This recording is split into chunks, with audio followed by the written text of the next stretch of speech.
একটা কাজ করেন না, আমার একটু গঞ্জের ডাক্তারের কাছে নিয়ে যান, একটু চেক আপ করাই আসি। তাছাড়া সময়ও তো আর বেশি দিন নাই, যে কোনো সময় যে কোনো কিছু হয়ে যেতে পারে।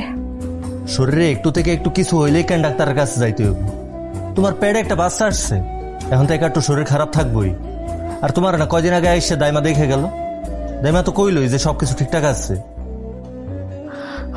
ও দাইমা কইছে, কিন্তু আমার না কেমন জানি ভয় ভয় করতেছে। একবার যদি ডাক্তার দেখাইতাম তাইলে একটু মনে শান্তি পাইতাম আর কি। আমার না খুব ভয় লাগতেছে। এত ভয় লাগানোর কিছু নাই। দুনিয়াতে তোমার আগে পরে বহু মানুষের বাচ্চা কাচ্চা হয়েছে, আর প্রথমবার মা হইতে যাইতেছো, এটা স্বাভাবিক, একটু ভয় আসবো। আল্লাহ আছে, আল্লাহ যা করবো ভালো লাগাই করবো। কিন্তু